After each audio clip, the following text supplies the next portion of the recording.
അല്ല നമുക്ക് നോക്കാം മാക്സിമം കേട്ടോ. മാക്സിമം അതായത് ഫോൺ അടിക്കാനും ഫോണോ എടുത്തോ എടുത്തോ എടുത്തോ എടുത്തോ എടുത്തോ.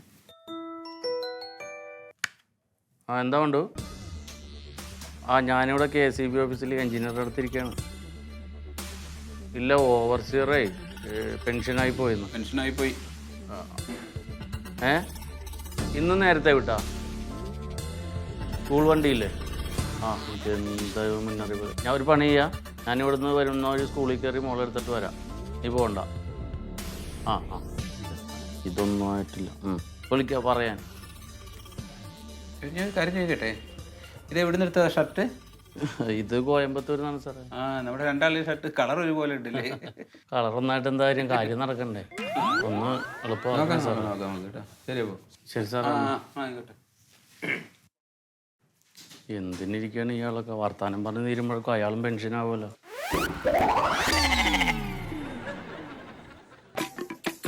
അത് നിങ്ങൾ അങ്ങനെ പറഞ്ഞെങ്ങനെ ശരിയാവണേ? ഇതിപ്പോ എല്ലാ കാര്യങ്ങളും ഞങ്ങൾക്ക് സ്കൂളിൽ തന്നെ ചെയ്യാൻ പറ്റുമോ? ഞങ്ങൾ ചെയ്യിപ്പിക്കുന്നുണ്ട്. അവന്റെ ബുക്ക് എടുത്ത് നോക്കുക ആദ്യം. അല്ല, അവന്റെ ബുക്ക് നോക്കിയിട്ട് കാര്യമില്ലല്ലോ. അവൻ വല്ല എഴുതിർത്താനുള്ള കാര്യം ഉണ്ടാവും. ഇതിപ്പോ എല്ലാ പാരന്റ്സും ഇങ്ങനെ തന്നെയാണ്. പിള്ളേര് പഠിച്ചില്ലെങ്കിൽ ടീച്ചർമാർക്ക് കുറ്റം. ആദ്യം നിങ്ങൾ മോനെ ശ്രദ്ധിക്കുക കേട്ടോ. ഇച്ചിരി കണക്ക് എന്ന് പറഞ്ഞാൽ എല്ലാവർക്കും ഒരേപോലെ കഴിവുണ്ടാവൂല. എനിക്കങ്ങനെ തോന്നണില്ല.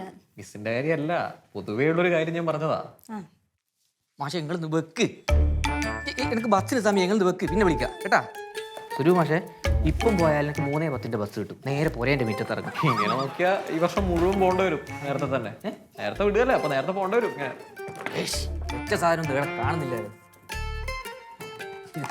പെണ്ണെടുത്തു മക്കൾ, ഒരു പെണ്ണ്. ഈ തിരക്കിന് എന്ത് കാര്യമായിട്ട് എഴുതുന്നേ? എന്ത് നീ എഴുതുന്നേ? ഇവിടെ ഒരു കുരുത്തം കെട്ട ചെക്ക എൻ്റെ ക്ലാസ്സിലുണ്ട്. ഓനൊരു ചോദ്യം ചോദിച്ചു കുഞ്ഞുമോനെ. അപ്പോൾ ഗൂഗിൾ നോക്കിയിട്ട് ഉത്തരം കിട്ടി. അപ്പോൾ നാളെ ചോദിക്കുമ്പോൾ പറഞ്ഞു കൊടുക്കണം. മറന്നു, ഇത് പിടിച്ചൊന്ന് പിടി. ടീച്ചറെ അല്ല, ഇത് വേണ്ട.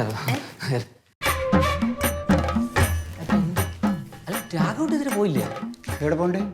നിങ്ങൾക്ക് വീട്ടിൽ പോകുന്നു വേണ്ടേ? എന്റെ ഭാര്യനെ ഒരാൾ തടഞ്ഞു വെച്ചിട്ടാ ഇല്ലാടാ. അതെ, ഞാൻ 3:10 അവിടെ പച്ചക്കറിക്കാർ കടക്കാറ് അയാൾക്ക് പച്ചക്കറി മനുഷ്യ പൈസ കൊടുത്തിട്ടില്ലാന്ന്. അത് ശരി, അത് നിങ്ങൾ കടം വാങ്ങിയാ പിന്നെ അത് തടഞ്ഞു വെക്കൂലേ? എന്റെ വീട്ടിലേക്ക് കട മനുഷ്യല്ല, വീട്ടിലെ കുഞ്ഞക്ക് ഉച്ചഭക്ഷണം കൊടുക്കാൻ വേണ്ടിയിട്ട് കട മനുഷ്യാണ് പച്ചക്കറി. അത് കൊടുക്കാണ്ട് നാളെ ഇനി അയാൾ ഒരു ഒറ്റ പച്ചക്കറി ഒന്നും തരില്ലായിരുന്നു. 3:10 പോയി. ടീച്ചർ എന്തെങ്കിലും പറഞ്ഞു ഒഴിവാക്ക്. ഞാൻ എന്താ പറയാൻ, സാറല്ലേ സീനിയർ, സാറ് പറഞ്ഞു. അല്ല ടീച്ചറെ, ഇതിപ്പം ഉച്ചഭക്ഷണത്തിന്റെ ചുമതലയെല്ലാം എച്ചമ്മന്റെ തലേന്ന് എടുത്തു കളിയൊന്ന് കഴിഞ്ഞ ദിവസം നമ്മളെ സംഘടനക്കാര് വന്നിട്ടില്ലേ പിരിവിന്, അന്നേരം പറഞ്ഞ നിങ്ങൾക്ക് ഓർമ്മയില്ലേ? ഇത് ഇപ്പൊ ഞാനെന്തിന്നാ ചെയ്യണ്ടേ?